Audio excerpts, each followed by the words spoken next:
Good afternoon, sports fans. It's Mr. Stevens here on what should have been Major League Baseball's opening day. Unfortunately, due to everything going on in the world right now, the baseball season has been postponed. I know there's a lot of people that are upset right now, but I think it's important to remember that the ball clubs postponed the season so that everybody, both the players and the fans, could stay healthy and safe, and we could try to return to some normalcy so that we can get back out there and catch a ball game. I understand that it's a rough day for a lot of people out there today. So I woke up this morning, I put on my Red Sox shirt and my Cubbies hat, and I listened to Center Field by John Fogerty, and then I listened to Go Cubs Go by Steve Goodman in honor of my mother, who is a die-hard Cubs fan. And then I listened to Tessie by the Dropkick Murphys in honor of my father, who is a die-hard Boston Red Sox fan.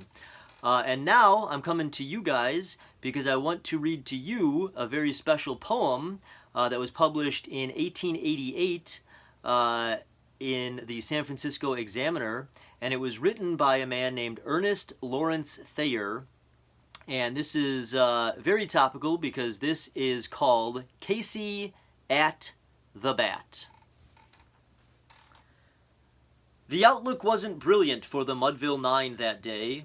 The score stood 4-2, with but one inning more to play. And then when Cooney died at first and Barrows did the same, a pall-like silence fell upon the patrons of the game. A straggling few got up to go in deep despair, the rest clung to that hope which springs eternal in the human breast. They thought, if only Casey could but get a whack at that, we'd put up even money now, with Casey at the bat. But Flynn preceded Casey, as did also Jimmy Blake, and the former was a hoodoo while the larder was a cake. So upon that stricken multitude grim melancholy sat, for there seemed but little chance of Casey getting to the bat. But Flynn let drive a single to the wonderment of all, and Blake the much despised tore the cover off the ball. And when the dust had lifted, and men saw what had occurred, there was Jimmy safe at second, and Flynn a huggin' third. Then from 5,000 throats and more there rose a lusty yell. It rumbled through the valley and it rattled in the dell. It pounded on the mountain and recoiled upon the flat, for Casey, mighty Casey, was advancing to the bat. There was ease in Casey's manner as he stepped into his place. There was pride in Casey's bearing and a smile at Casey's face. And when responding to the cheers he lightly doffed his hat, no stranger in the crowd wouldn't doubt 'twas Casey at the bat. 10,000 eyes were on him as he rubbed his hands with dirt. 5,000 tongues applauded when he wiped them on his shirt.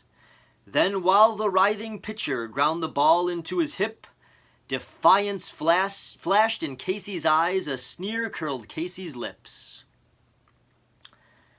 And now the leather-covered sphere came hurtling through the air, and Casey stood a-watchin' it in haughty grandeur there. Close by the sturdy batsman the ball unheeded sped. "That ain't my style," said Casey. "Strike one," the umpire said. From the benches, black with people, there went up a muffled roar, like the beating of the storm waves on a stern and distant shore. "Kill him! Kill the umpire!" shouted someone on the stand, and it's likely they'd have killed him had Casey not raised his hand.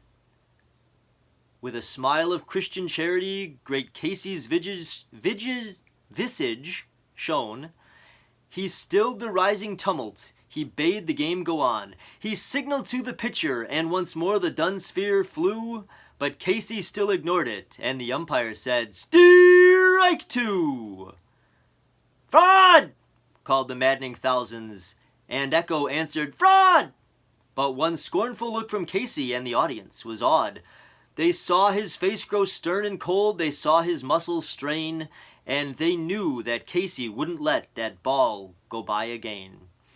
The sneer has fled from Casey's lips, The teeth are clenched in hate. He pounds with cruel violence his bat upon the plate. And now the pitcher holds the ball, and now he lets it go, and now the air is shattered by the force of Casey's blow.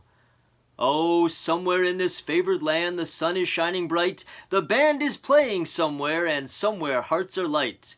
And somewhere men are laughing and little children shout. But there is no joy in Mudville. Mighty Casey has struck out. Alright guys, well I hope that you enjoyed it. I hope to see you soon, and don't forget that once all this is done, we're going to hear that famous shout of "Play ball!" Bye everybody!